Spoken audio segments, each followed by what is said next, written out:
감사합니다. 잠깐 다시 기도하고 말씀 생각하십시다. 하나님 아버지, 우리의 기도와 찬양을 받으시는 주님, 이 시간에 부족하고 미천한 종에게 하나님의 귀한 말씀, 우리 주님의 부활에 관한 증거의 말씀을 한 부분을 조금 해석하며 또 말하며 증거하게 하심으로써 하나님께 영광이 되고 또 모인 모두들, 또 말씀 앞에 앉아 말씀을 듣는 모두들에게 은혜와 복이 되게 하여 주옵소서. 성경은 우리의 믿음을 위하여, 믿음의 유익을 위하여 기록된 말씀임을 믿사오니 이 책을 통하여 우리의 연약한 믿음이 확실하고 견고하여지게 하시고 또 주님을 사랑하고 주님을 의지하고 주님의 뜻대로 죽도록 충성하며 살기를 굳게 결심하며 실천하는 저희들이 되게 도와주옵소서. 하나님의 영, 진리의 영께서 우리 가운데 계시오니 말씀하여 주시고 말씀케 하여 주시고 말씀을 듣고 받게 하여 주시고 유익이 되게 하여 주옵소서. 예수님의 이름으로 기도하옵나이다. 아멘. 아멘. 제자들에게 두 번 나타나신 그런 사건입니다. 19절 말씀 다시 보십시다. 이날 곧 안식 후 첫날 저녁 때에 제자들이 유대인들을 두려워하여 모인 곳의 문들을 닫았더니 예수께서 오사 가운데 서서 가라사대 너희에게 평강이 온 평안이 있을지어다. 평안이 쓰는 일반적인 말이겠죠. 평강도 좋고 평안이 있을지어다. 본문은 주께서 부활하신 날 바로 그날, 즉 안식 후 첫날, 안식일 후 첫날 저녁 때에 제자들이 유대인들을 두려워하여 모인 곳에 문들을 닫았는데 예수께서 오셔서 가운데 서셨다고 증거합니다. 본문은 부활하신 주께서 문을 열지 않고 들어오셨음을 증거하는 것 같습니다. 그의 부활체는 신비한 몸이었습니다. 물론 그의 몸은 손과 옆구리에 상처가 있었지만 20절의 증거대로 그의 부활체는 단순히 십자가 위에서 돌아가신 그 몸의 회생이 아니었습니다. 그 몸은 변화된 몸이었습니다. 그의 몸은 아마도 닫힌 문을 열지 않은 채 방 안으로 들어오실 수 있는 몸이었습니다. 신기하죠? 아니면 주님이 문을 열고 들어오셨다는 말인지, 열 수도 있겠지만 천사들도 열었으니까 다 잠긴 문을 주님이 신성의 영으로 여시려면 열 수 있지만은, 그러나 본문의 표현을 보면 그렇게 하지 않고 그냥 문은 닫혀 있는 상태인데 주님이 그 문 방 안으로 들어가셨다, 그런 뜻같이 보입니다. 그의 부활의 몸은 우리가 장차 천국에서 누릴 것과 같은, 우리의 현재 몸도 아름답지만은, 우리 사람은 참 아름답게 하나님이 만드셨지만은, 그러나 이제 세월이 흐르면서 다 병약해지고 쇠약해지고, 그리고 마침내 우리가 한 번은 죽어야 될 이 몸인데, 죽을 존재인데, 죽을 몸인데, 그러나 이 몸으로 영생할 수는 없죠. 영생하는 몸은 아름답고 건강한 몸, 또 매우 영적인 몸이라고 보입니다. 변화된 몸이었다고 보입니다. 부활하신 예수께서는 제자들에게 나타나셔서 제자들에게 평안이 있기를, 평안하라, 평안이 있을지어다 라고 기원하셨습니다. 유대인들의 위협 속에서 제자들은 평안이 필요했습니다. 오늘 우리들과 비슷하게 환난과 질병이 많은 세상에서 우리는 시시때때로 평안이 필요합니다. 평안은 매우 큰 복입니다. 히브리 말의 평안이라는 말은 우리말의 안녕처럼 포괄적인 뜻을 담고 있다고 봅니다. 그것은 마음의 평안, 몸의 건강, 또 경제적인 안정, 환경적인 평안을 다 포함하는 뜻이 있다고 봅니다. 20절 보십시다. 이 말씀을 하시고 손과 옆구리를 보이시니 제자들이 주를 보고 기뻐하더라. 부활하신 주님의 손에는 못자국이, 그의 옆구리에는 창자국이 있었음이 분명하죠. 그것을 보이셨다. 손과 옆구리를 보이셨다. 예수께서는 십자가 위에서 상하신 바로 그 몸으로, 못에 박히신 그 몸으로, 창에 찔리신 그 몸으로 부활하셨습니다. 물론 그의 몸은 영화롭게 변화되었습니다. 방금 전에 말씀드린 것처럼. 그러나 그는 확실히 그의 몸으로 부활하셨습니다. 제자들은 주님을 보고 기뻐했습니다. 주께서는 그들에게 평안과 기쁨을 주신 것입니다. 기쁨도 또 평안할지어다. 평안도. 그것은 며칠 전 그가 유월절 식사 후에 하신 말씀의 성취이었습니다. 그는 그들에게 조금 있으면 너희는 곡하고 애통할 것이나, 예수님을 빼앗기고 십자가에 못 박히는 것을 보기도 하고 듣기도 했기 때문에 곡하고 애통할 것이나 내가 다시 너희에게 올 것이니 너희 마음에 기쁨이 넘치리라. 언제 오시나? 그런데 며칠 3일 후에 주님이 부활하셔서 제자들에게 오신 것입니다. 그래서 주님을 보니 얼마나 반갑고 기쁜지. 기쁘죠? 며칠 떨어져 있다가 오늘 예배당에 나오신 분들도 오니까 기쁘죠? 목사님 어떤 분은 하고 부르시던데 기쁘죠? 21절 예수께서 또 가라사대 너희에게 평강이 있을지어다. 평안이 있을지어다. 아버지께서 나를 보내신 것 같이 나도 너희를 보내노라. 예수께서는 제자들에게 다시 평안을 기원하신 후에 그가 아버지께 받은 사명을 그들에게 주셨습니다. 그것은 전도를 통한 영혼 구원의 사명이었습니다. 전도는 예수님의 사명이며 사도들에게 주신 사명, 사도들의 사명이었고 신약교회의 최대의 임무이며 모든 그리스도인들에게 가장 중요한 일입니다. 저와 여러분, 오늘 우리에게 병고침이나 기적 행함이 예수님의 사명이 아니었듯이 교육사업, 자선사업, 구제사업 등의 선한 일들은 교회의 사명이나 임무가 아닙니다. 그것들은 비록 선한 일이지만 교회의 사명이나 임무가 아닙니다. 주님의 사명이 영혼 구원의 전도이었듯이 교회의 사명은 영혼 구원의 전도, 오직 거기에 있습니다. 실상 영혼 구원의 전도는 이웃을 위한 가장 큰 사랑이요, 가장 큰 선행입니다. 죄로 인해 지옥 영원한 불못에 던지올 영혼들을 건져내는 것보다 더 중요하고 더 선한 일은 이 세상에 아무것도 없습니다. 22절 보십시다. 이 말씀을 아시고 저희를 향하사 숨을 내쉬며 가라사대 성령을 받으라. 예수께서는 이 말씀을 하시고 그들을 향하여 숨을 내쉬며 성령을 받으라고 말씀하셨습니다. 주께서 그들에게 주시는 사명은 성령의 능력을 통해 이루어질 것입니다. 성령을 받는 것은 사명의 수행을 위해 필수적입니다. 물론 이 말씀은 예언적이었습니다. 이 말씀은 사도행전 2장에 증거되어 있는 대로 오순절에 성령의 강림을 통해 성취될 것입니다. 주께서 약속하신 성령께서 오순절에 제자들에게 내려오셨습니다. 사도행전 2장 4절 말씀. 사도행전이 증거하는 대로 주께서 명하신 전도의 사명은 오직 성령의 능력을 통해서 감당할 수 있는 일이었습니다. 제자들은 성령을 받음으로 능력 있는 전도자가 될 수 있었습니다. 사도행전이 증거하는 대로 성령을 받은 제자들은 과연 능력 있는 전도자들이 되었습니다. 23절 보십시다. 너희가 네 죄든지 사하면 사하여질 것이요 네 죄든지 그대로 두면 그대로 있으리라 하시니라. 예수 그리스도의 복음을 통한 구원 사역은 죄사함의 사역입니다.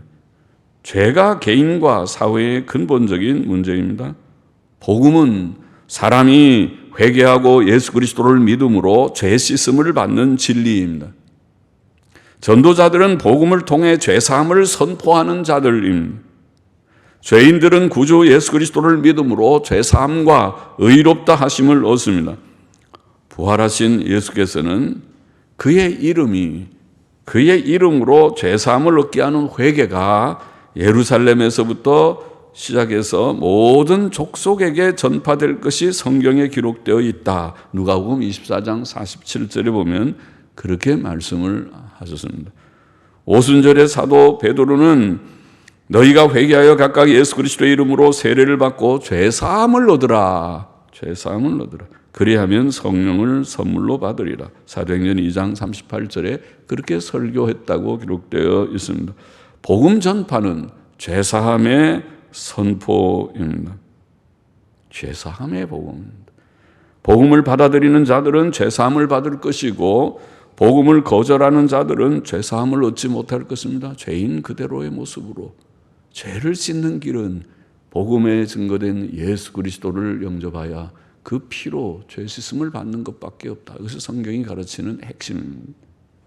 사도 바울은 에베소서에서 교회를 표현하기를 물로 씻어 말씀으로 깨끗하게 하사 거룩하게 하신 자들, 에베소 5장 26절에 그것이 교회입니다. 교회는 이 세상이 다 죄인이지만 교회는 예수님 믿고 예수님의 피로 죄 씻음을 받은 자들이 335 모여서 주님을 섬기는 곳, 그것이 교회다. 교회는 죄사함 받은 자들의 모임입니다. 24절 25절 보십시다. 12제자 중에 하나인 디두모라 하는 도마는 예수 오셨을 때에 함께 있지 아니한지라 다른 제자들이 그에게 이르되 우리가 주를 보았노라 하니 도마가 가로되 내가 그 손의 못자국을 보며 내 손가락을 그 못자국에 넣으며 내 손을 그 옆구리에 넣어보지 않고는 믿지 아니하겠노라 하니라. 12제자 중에 하나인 디두모라는 도마는 부활하신 예수께서 제자들에게 처음 나타나셨을 때 바로 부활하신 그날 저녁에 안식 후 첫날 저녁에 나타나셨을 때에 함께 있지 않았습니다. 다른 제자들이 그에게 우리가 주를 보았다고 말하자 그는 내가 내 그 손의 못자국을 내가 직접 보며 내 손가락을 그 못자국에다가 넣어 보며 내 손을 그 옆구리에 넣어보지 않고는 믿지 않겠다고 그렇게 말했습니다. 도마는 이성적인 생각을 가진 자들이 누구나 할 수 있는 생각을 가지고 예수님의 부활을 의심했던 것입니다. 그는 우리가 부활하신 주를 보았다고 증거하는 제자들의 말을 믿지 않았습니다. 오늘날에도 예수님을 믿으려고 하는 자들 중에 도마와 같은 교인들이 없지 않을 것입니다. 그거 자꾸 부활, 기적 그런 얘기는 괜히 믿기 어려운 얘기처럼 들릴 수도 있습니다. 26절 보십시다. 여드레를 지나서 제자들이 다시 집안에 있을 때에 도마도 함께 있고 문들이 닫혔는데 예수께서 오사 가운데 서서 가라사대 너희에게 평안이 있을지어다 하시고 이게 두 번째 나타난 거죠. 두 번 나타나심. 오늘 제목대로 한 번은 부활하신 그날 저녁에 제자들이 있을 때에 또 여드레를 지나 여드레는 아마 그날부터 꼽아서 여드레를 지나 그러면 다시 안식일 후에 첫날 저녁 주일 저녁이라고 보입니다. 다음 주일 저녁을 가르쳤다고 봅니다. 예수께서는 지난 주일 저녁에 나타나셨고 19절에 다시 주일 저녁에 26절에 나타나신 것입니다. 두 번 나타나신 것입니다. 하나님께서는 신약시대의 주일을 복되게 하셨다고 보입니다. 주일날 부활하시고 주일날 또 나타났습니다. 주일에 성령께서 강림하셨다고 보입니다. 사도행전 2장 1절에 주의 날 곧 주일에 사도 요한도 요한계시록 1장 10절에 보면 주의 재림 직전의 일들 즉 종말 사건들에 대한 계시를 받았다고 보입니다. 주일에 성령께서 주일에 요한계시록의 계시를 주일은 신약시대에 구별되었다고 보입니다. 제자들이 다시 함께 집안에 있었고 도마도 함께 있었습니다. 그날도 제자들은 집의 문들을 닫고 믿고 있었습니다. 그런데 부활하신 주께서 다시 오셔서 그들 가운데 서셔서 너에게 평안이 있을지어다라고 말씀하셨습니다. 27절 보십시다. 도마에게 이르시되 내 손가락을 이리 내밀어 내 손을 보고 내 손을 내밀어 내 옆구리에 넣어보라. 그리하고 믿음 없는 자가 되지 말고 믿는 자가 되라. 주께서는 믿음 없는 도마에게 말을 건네셨고 마음이 상해서 너 도마 믿음도 없는데 쳐다보기 싫다 그러고 도마만 빼놓고 다른 사람들하고만 대화를 하지 않고 오히려 다른 사람은 다 두고 도마에게 찾아가서 도마 내 손가락을 이리 내밀어서 내 손을 보라. 만져보고 싶으면 만져봐라. 내 손을 내밀어 내 옆구리에 옷을 들쳐서 내 옆구리에 한번 넣어보라. 주의 부활은 영이나 정신세계의 현상이 아니고 눈으로 볼 수 있고 손으로 만질 수 있는 물질 세계의 사건이었습니다. 그는 몸으로 부활하셨습니다. 우리는 죽은 자들의 몸의 부활을 믿습니다. 고린도전서 15장 13절에 보면 만일 죽은 자들의 부활이 없으면 그리스도는 다시 살지 못하셨으리라. 그리스도께서 만일 다시 살지 못하셨으면 우리의 전파하는 것도 헛것이요 또 너희 믿음도 헛것이며 또 우리가 하나님의 거짓 증인으로 발견되리니 우리가 하나님이 그리스도를 다시 살리셨다고 증거하였습니다. 만일 죽은 자가 다시 사는 것이 없으면 하나님이 그리스도를 다시 살리시지 아니하셨으리라. 그렇게 분명하게 말했습니다. 죽은 자의 부활, 죽은 예수님의 부활. 도마 같은 합리주의자들은 죽은 자들의 부활에 대해 의심하겠지만 오늘날도 하나님께는 능치 못함이 없으십니다. 우리가 예수 그리스도의 부활을 믿는 것은 하나님의 능력을 믿기 때문이요. 천지 만물을 말씀으로 창조하신 하나님은 전능의 하나님, 능치 못함이 없는 하나님, 부활시킬 수 있는 하나님. 또한 증인들의 증거의 진실성을 믿기 때문입니다. 예수님의 제자들은 눈으로 본 것을 그들은 진실하게 증거했습니다. 예수께서는 죽은 자들의 부활을 부정하는 사두개인들에게 마태복음 22장 29절에 보면 너희가 성경도 하나님의 능력도 알지 못하는 거로 오해하였도다. 그렇게 말씀하셨는데 오늘도 똑같습니다. 부활을 믿지 않는 사람들은 너희는 이 책, 성경, 마태, 마가, 누가, 요한 네 권의 책이 공통적으로 부활을 밝히 증거하는 이 책의 내용을 도무지 읽어서 확인해 보려고 하지 않는구나. 책은 바로 그것을 위해서 기록했거늘. 성경도 하나님의 능력도 하나님이 부활시킨다는 것이 그렇게 어려운 일이라고 생각하느냐? 그런데 아직도 못 믿느냐? 그렇게 하시는 거죠. 믿음을 갖게 되기를 바랍니다. 28절 보십시다. 도마가 그에게 대답하여 가로되 원문에 그에게 대답하여 가로되 나의 주시며 나의 하나님이시니이다.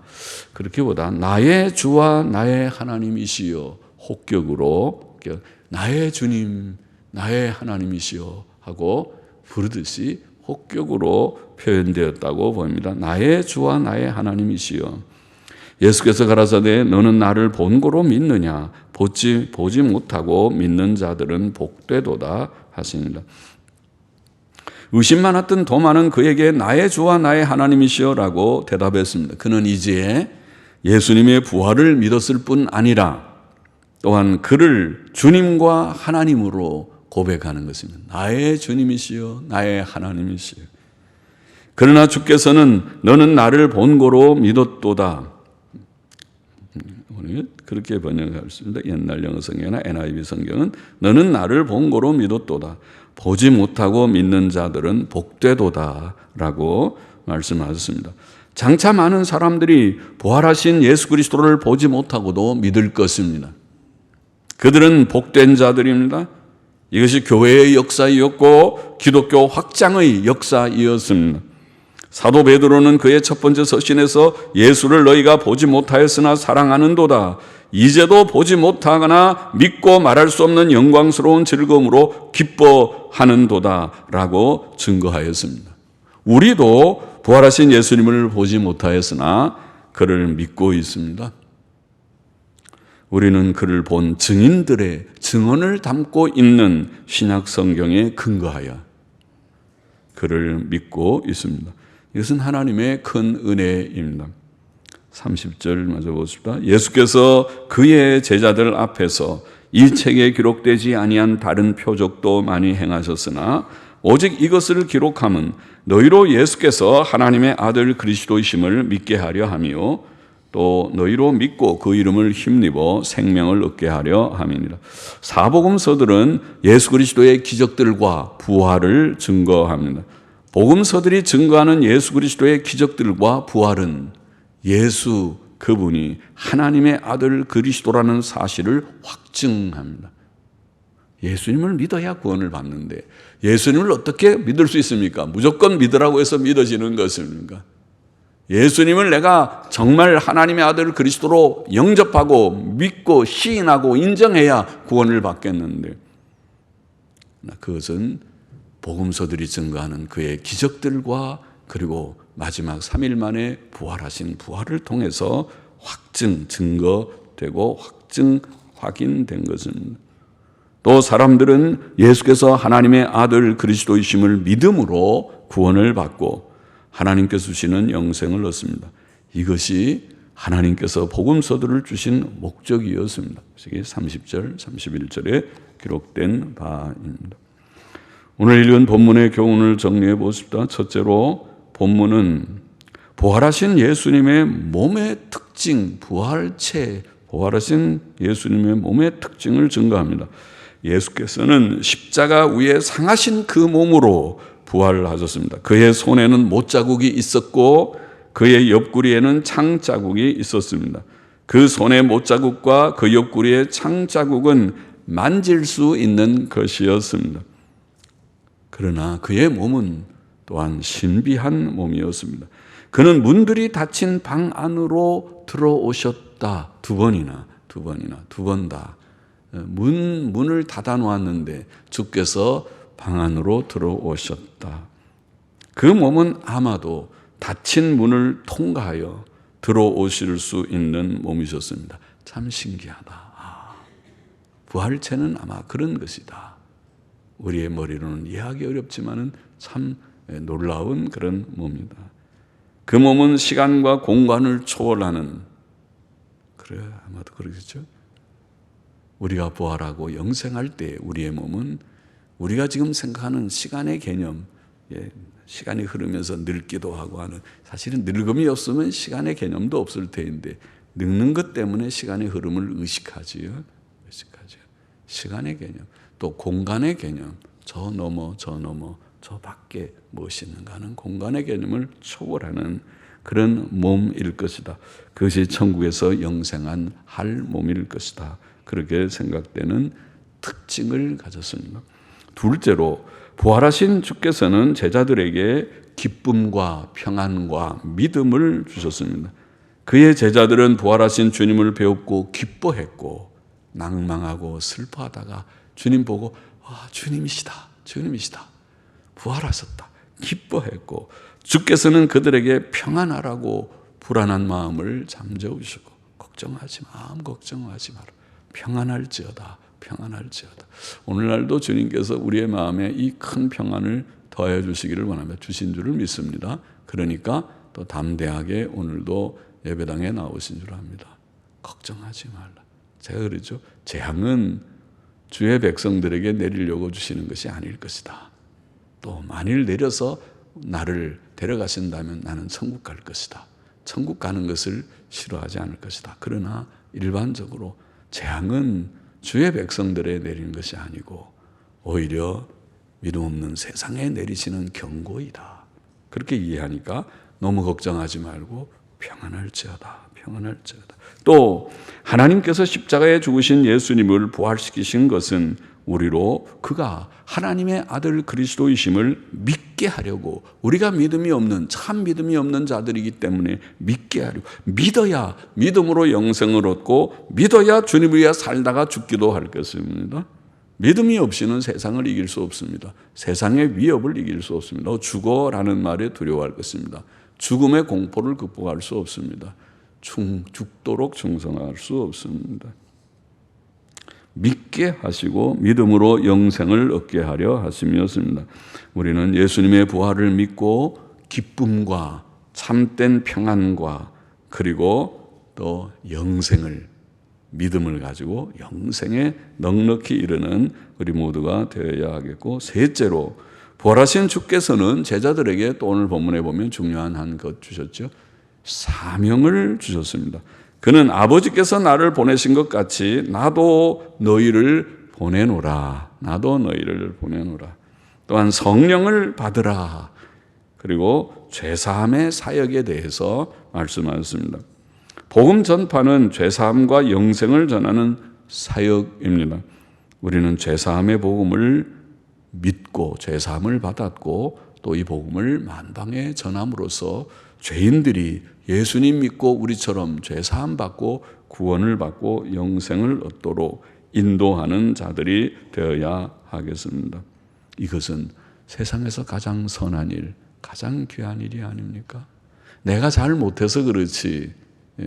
여러분, 복음을 전하는 일, 젊은이들은, 우리 교회는 젊은이들이 헌신하는 사람들이 작아 보이지만 젊은이들은 주를 위해 살기를 결심하고 내 생에 가장 귀하고 가치 있는 일을 하겠다고 생각하는 자들마다 가장 귀하고 가치 있는 일은 사실은 첫째, 주를 위해 헌신하는 하나님께서 하나밖에 없는 아들에게 맡기신 그 일, 우리 모두에게 가장 첫 번째 손을 꼽을 수 있는 첫째 되는 일, 그것은 영혼들을 구원하고 영혼들을 주님 앞으로 인도하는 그 일이 가장 귀하고 가장 선한 일이고 가장 가치 있는 일이고 세상에서 그보다 더 귀한 일은 없다. 그것을 깨닫고 이것이 주님의 가진 사명이고 제자들에게 주신 사명이고 오늘 신약교회 저와 여러분에게 주신 가장 큰 일이다. 우리의 첫 번째 일은 이 복음을 만방에 전해서 택자들을 다 주께로 돌아오게 하는 것이다. 기도하십시다.